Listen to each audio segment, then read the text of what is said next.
India में MBBS में admissions होते कैसे हैं, काउंसलिंग कैसे होती है, काउंसलिंग में किन बारीक बातों का रखेंगे ध्यान, ऑल इंडिया कोटा की काउंसलिंग क्या है, स्टेट काउंसलिंग क्या है, सरकारी कॉलेज में सीट कैसे मिलेगी या फिर प्राइवेट या डीम्ड कॉलेज में सीट कैसे मिलेगी, कितने स्कोर पे कितना बजट हो सकता है या फिर अगर स्कोर बहुत कम है तो एडमिशन कैसे होगा, क्या डायरेक्ट एडमिशन होते हैं, आरक्षण का लाभ कहां कहां मिलेगा, ये सारी बातें बताऊंगा आज की इस वीडियो में। नमस्कार दोस्तों, मैं हूं प्रभाकर भारती, स्वागत करता हूं आपका होम एडुकेयर के यूट्यूब चैनल पर। आज हम बेसिक जानने वाले हैं कि आखिर एमबीबीएस में एडमिशन होते कैसे हैं।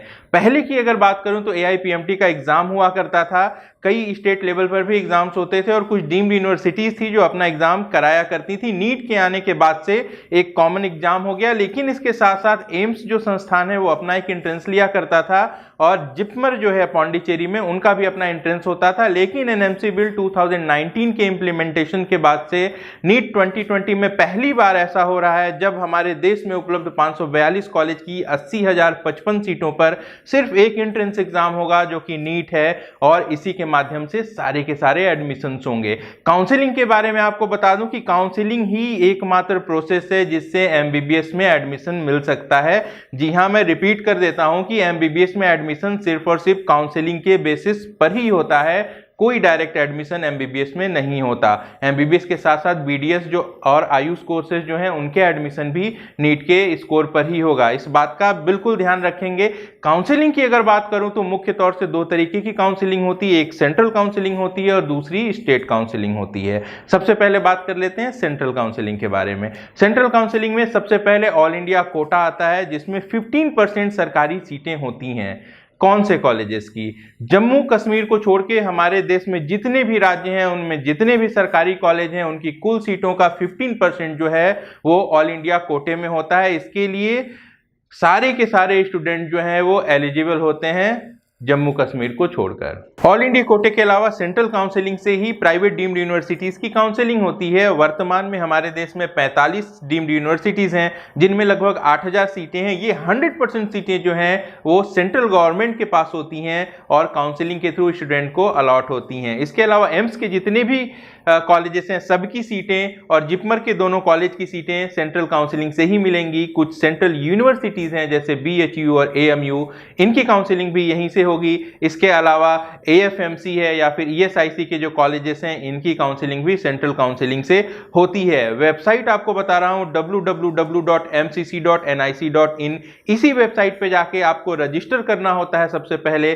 फिर सिक्योरिटी मनी डिपॉजिट करनी होती है और वहां से फिर आप चॉइस फिलिंग करते हैं और अलॉटमेंट की प्रक्रिया शुरू होती है। ध्यान रखिएगा यही एक वेबसाइट है और इसी सेंट्रल काउंसलिंग के थ्रू ये सारी सीटें अलॉट होती हैं। इसके अलावा और दूसरा कोई भी रास्ता नहीं है। प्रोसेस बता दूं, ऑल इंडिया कोटे में सिर्फ 2 राउंड होते हैं, राउंड 1 और राउंड 2। राउंड 2 के बाद अगर कोई सीट नन रिपोर्टिंग रह जाती है तो जो बची हुई सीटें हैं वो जिस स्टेट के कॉलेज से आई हुई होती हैं उसी राज्य को वापस कर दी जाती हैं जो वहां के स्टेट काउंसलिंग में राउंड 2 या उसके बाद ऐड हो जाती हैं। बाकी के जो कॉलेजेस हैं ऑल इंडिया कोटा को छोड़ के, जो डीम्ड यूनिवर्सिटीज हैं या फिर जो अदर कॉलेजेस हैं जिनके नाम मैंने लिए, वहां पे ज्यादा राउंड की काउंसलिंग होती है। राउंड 2 के बाद फिर मॉप अप राउंड होता है जिसे हम वैकेंसी राउंड भी बोलते हैं और जरूरत पड़े तो इसके बाद भी एक राउंड होता है जिसे हम स्ट्रे मॉप अप राउंड बोलते हैं या फिर आप इसे एडिशनल वैकेंसी राउंड भी कह सकते हैं।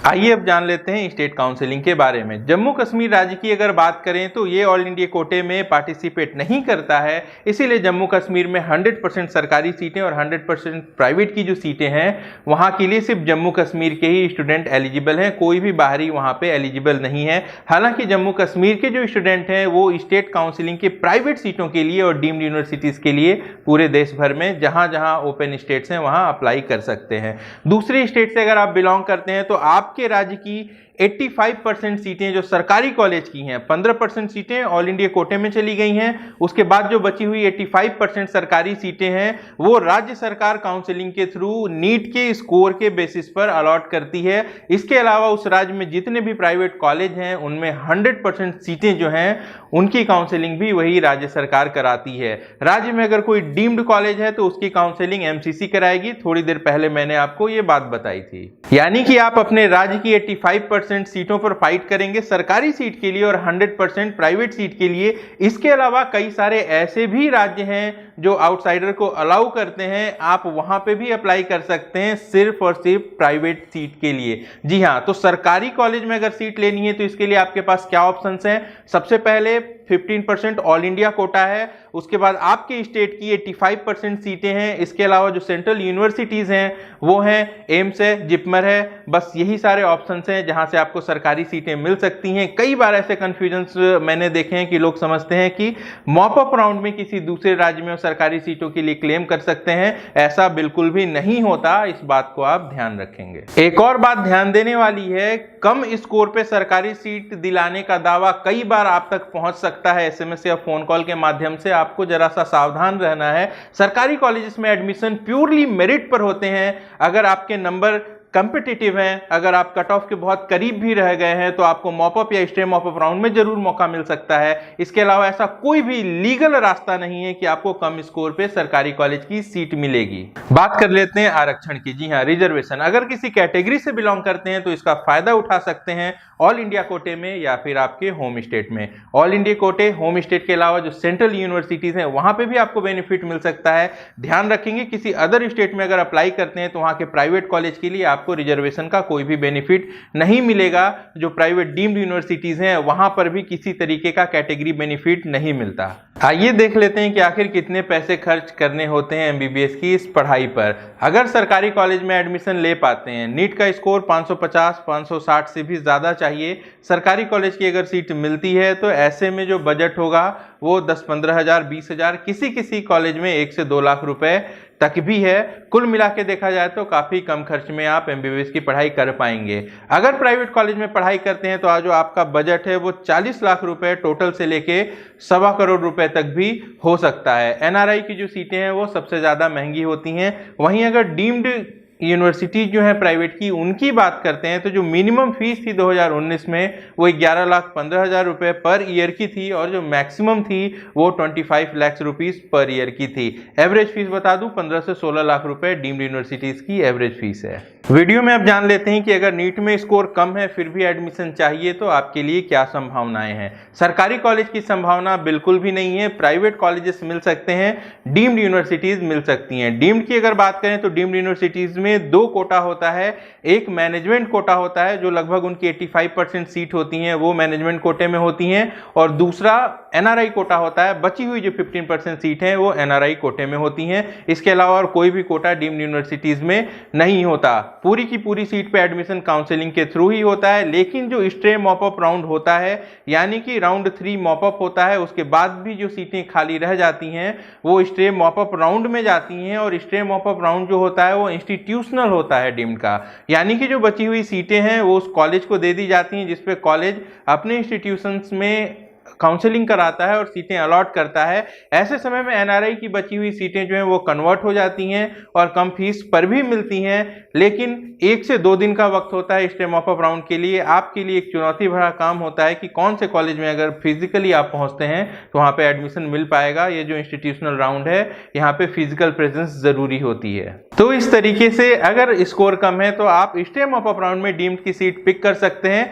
बहुत इंपॉर्टेंट होता है ये एनालाइज कर पाना कि आप कौन से कॉलेज में पहुंचेंगे तो वहां पे आपको सीट मिलेगी। अगर नहीं मिल पाती है तो फिर प्राइवेट कॉलेजेस के ऑप्शन भी होते हैं। प्राइवेट कॉलेज में भी जो एनआरआई सीटें हैं वो भी कन्वर्ट होती हैं। प्राइवेट कॉलेज में भी आपको स्टे मॉपअप राउंड में सीटें मिल सकती हैं। लेकिन प्राइवेट कॉलेज में काउंसलिंग किस तरीके से होगी ये उस राज्य पे डिपेंड करता है जहां का वो कॉलेज है। कई सारे राज्य ऐसे हैं जहां पे स्टे मॉपअप राउंड भी सरकार ही कराती है। ऐसे में बहुत मुश्किल होता है कम स्कोर पे एडमिशन ले पाना, क्योंकि पब्लिक हॉल में काउंसलिंग होती है और फीस अगर कम है तो बहुत सारे स्टूडेंट वहां पे आए हुए होते हैं, तो वहां पे चांसेस थोड़े कम हो जाते हैं। लेकिन अगर इंस्टीट्यूशनल लेवल पे काउंसलिंग हो रही है, अलग अलग इंस्टीट्यूशन में एक साथ स्टूडेंट नहीं पहुंच पाते हैं, ऐसे में कम स्कोर पर भी सीट मिलने की संभावना रहती है, बशर्ते आपको सटीक जानकारी हो कि कहाँ पे कितनी सीटें हैं और आपके स्कोर से कौन सी सीट आपको मिल पाएगी। क्या एमबीबीएस में डायरेक्ट एडमिशन होता है? ये एक बड़ा सवाल है जो मुझे बहुत परेशान करता है। मैं आपको बता दूं कि डायरेक्ट एडमिशन एमबीबीएस में नहीं होता, एमबीबीएस में एडवांस सीट बुकिंग भी नहीं होती। ये दोनों ऐसे टॉपिक्स हैं जिन पे मैं एक सेपरेट वीडियो बना के डाल दूंगा, आप उसको देखें। जो जानकारी आपको मिलेगी वो कहीं ना कहीं आपको एडमिशन में मदद करेगी और आपको धोखाधड़ी से भी बचा सकती है। एकमात्र एडमिशन का तरीका काउंसलिंग ही है। डायरेक्ट एडमिशन अगर नहीं होता है तो फिर डायरेक्ट एडमिशन की बातें क्यों होती हैं? कई सारे मैसेजेस आपको मिल रहे होंगे, ऑलरेडी फोन कॉल्स भी आ रहे होंगे, उनमें डायरेक्ट एडमिशन का दावा किया जाता है कि आपके पास नीट का स्कोर है, आपके पास पैसे हैं, तो आप जाके कॉलेज में एडमिशन ले सकते हैं। बताना चाहूंगा, अगर कॉलेज के पास वैकेंसी है तो जरूर आप एडमिशन ले सकते हैं हाई फीस पर, लेकिन इसके लिए भी आपको काउंसलिंग में पार्टिसिपेट करना जरूरी है। अगर वो डीम्ड कॉलेज है तो आपका रजिस्ट्रेशन एमसीसी पर होना चाहिए। अगर वो प्राइवेट कॉलेज है तो प्राइवेट कॉलेज के काउंसलिंग के राउंड 1 राउंड 2 या फिर मॉप अप राउंड में या उसके बाद भी अगर मौका दिया जाए तो रजिस्ट्रेशन होना जरूरी है। अगर रजिस्ट्रेशन नहीं है तो आप कितने भी पैसे खर्च कर लें, आपका एडमिशन नहीं होगा। और अगर आप क्वालिफाइड नहीं है तो इस तरीके के किसी भी वादे पर भरोसा ना करें। जो नॉन क्वालिफाइड है वो एमबीबीएस नहीं पढ़ सकते। उन्हें 1 साल इंतजार करना होगा और अगले साल कम से कम क्वालिफाई होना होगा।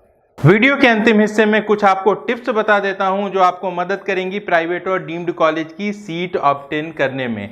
सबसे पहले काउंसलिंग की सटीक जानकारी रखें। आप उस सीट की जानकारी रखें जिस सीट के लिए आप प्रयास कर रहे हों।